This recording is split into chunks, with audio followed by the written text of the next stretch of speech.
আসসালামু আলাইকুম প্রিয় পঞ্চম শ্রেণীর শিক্ষার্থীরা, আজকের এই ভিডিওতে আমরা অনুশীলনী 9 শতকরা এর পৃষ্ঠা 99 4 নং যে গণিতটি রয়েছে, যে অঙ্কটি রয়েছে সেটা কিন্তু তোমাদের সমাধান করে দেব। চলো দেরি না করে ভিডিওটি শুরু করা যাক। তো দেখো, একটা জিনিস মাথায় রাখতে হবে, বার্ষিক মুনাফা যখন বলা থাকবে, যত পার্সেন্টই বলা থাকুক, তখন এটা হবে 100 টাকার বার্ষিক, যেহেতু বলা রয়েছে 100 টাকার এক বছরের মুনাফা। ওকে, এই জিনিসটা কিন্তু ভোলা যাবে না, ঠিক আছে, এই মুনাফার অঙ্কগুলো করতে। তো আমরা 15% মুনাফা বলতে কি বুঝি? 100 টাকার এক বছরের মুনাফা। কোনো ব্যাংক থেকে কিছু টাকা, ঠিক আছে, এইখানে কিছু টাকা অর্থাৎ কত টাকা সেটা কিন্তু বলে দেওয়ার নাই, সেটাই আমাদের আসলে মূলত বের করতে হবে। কিছু টাকা ঋণ নিয়ে এক বছর পর সে টাকাটা দেওয়া হয়েছে, কত? 1680 টাকা মুনাফা দেওয়া হয়েছিল। আসল কত ছিল? আসলে আসল যে মূল যে টাকাটা কত নিয়েছিল সেটা কিন্তু এখানে চাওয়া হয়েছে। তো আমরা এটা কিন্তু দুইভাবে করতে পারি। আমি তোমাদেরকে ডাক লিখে যেভাবে করে সেভাবে করে দিব। আই সমান PRN যে সূত্রটা রয়েছে, যেটা ক্লাস 6 থেকে 8 পর্যন্ত অর্থাৎ অষ্টম শ্রেণীতে তোমরা পাবে, সেটাতে আমি এখনই যাচ্ছি না। ওকে, তো এইটা যদি আমি তোমাদেরকে লিখি, তাহলে দেখো বার্ষিক মুনাফা বলে দেওয়া রয়েছে 100 টাকার এক বছরের মুনাফা 15 টাকা, ঠিক আছে। তো মুনাফা কিন্তু দিয়েছিল কত টাকা? 1680 টাকা। তো আমরা কি লিখব?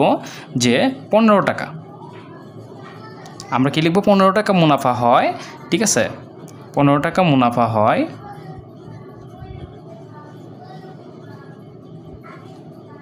কত টাকায়? 100 টাকায়। এটা কি জন্য আমরা লিখলাম? আমি কিন্তু তোমাদের বলে দিয়েছি যে 100 টাকার এক বছরের মুনাফা কত টাকা? 15 টাকা। এইটা লেখার কারণ হচ্ছে সে কিন্তু বছর শেষে মুনাফাটাই দেয়, ঠিক আছে, মুনাফাটা দেয়। ওকে, কিন্তু চেয়েছি কি? আসল। আর আমরা গণিতের ভাষায় একটা জিনিস সবসময় বলে থাকি, যা চাইবে তা অবশ্যই ডান পাশে লিখতে হয় ঐকিক নিয়মের ক্ষেত্রে। ওকে, যেহেতু আমি এটা ঐকিক নিয়মের মাধ্যমে তোমাদেরকে করে দিচ্ছি, সুতরাং যা চাইবে তা কিন্তু আমি কি ডান পাশে দিব। অর্থাৎ 15 টাকা মুনাফা হয় যখন আসল কত টাকা হয়? 100 টাকায়, 100 টাকা। তো আমি কি লিখে দিয়েছি? 15 টাকা মুনাফা হয় 100 টাকায়। সুতরাং 1 টাকা যখন মুনাফা হবে তখন কি আসলটা অর্থাৎ এই টাকাটা কি খুব কমে যাবে, সুতরাং কমে গেলে ভাগ হবে, আর ডান পাশেরটা ভাগ হলে ডান পাশেরটা উপরে চলে যাবে এবং বাঁ পাশেরটা কি নিচে চলে যাবে। তো আমি বলতে পারি 100 উপরে এবং 15 নিচে। ওকে, সুতরাং যেহেতু 1680 টাকা তারা মুনাফা দিয়েছে, তো 1680 টাকার মধ্যে কিন্তু মুনাফাটা বেশি হবে, আসলটা বেশি হবে। তো আমরা কি বলতে পারি? গুণ হবে, ঠিক আছে। বেশি হলে কি হয়? গুণ হয়, আর কম হলে অবশ্যই ভাগ হবে।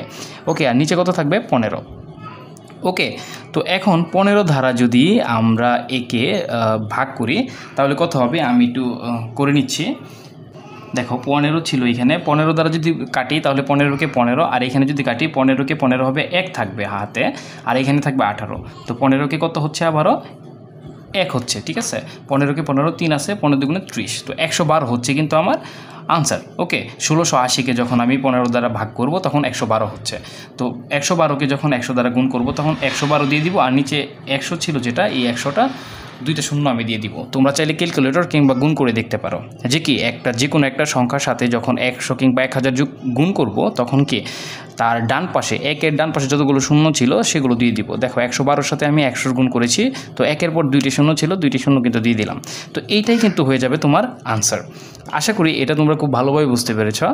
আর যদি বুঝতে পারো তাহলে আমার চ্যানেলটি সাবস্ক্রাইব করার অনুরোধ রইল। আমি আবারও একটু বুঝিয়ে দিচ্ছি, সেটা হচ্ছে আমি 100 টাকার এক বছরের মুনাফা পেয়েছি 15 টাকা, যেটা আমাদের বলে দিয়েছে, আর আমাকে বের করতে বলা হয়েছে আসল। আর যেহেতু আসল বের করতে চেয়েছে সেহেতু আমি আসলটা অর্থাৎ ডান দিকে দিয়ে দিব আসল, ঠিক আছে। তো বলবো তখন কি 15 টাকা মুনাফা হয় 100 টাকায়, 1 টাকা মুনাফা হবে কি অবশ্যই কম, সেজন্য 100 উপরে চলে যাবে এবং 15 নিচে চলে যাবে, ঠিক আছে।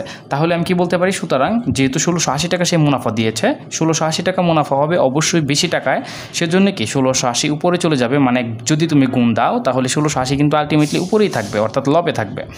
আর যেহেতু লবে রয়েছে, 1680কে 15 দ্বারা আমরা সরাসরি ভাগ করে ফেলেছি, 112 হয়েছে। 112-র সাথে যখন 100 গুণ করলাম তখন কত হলো? 11,200 টাকা। ওকে, আর এইটাই হচ্ছে তোমার আসল। তো এই ছিল আজকের ভিডিওতে, দেখা হবে পরবর্তী কোনো ভিডিওতে। Till then, tata, bye by.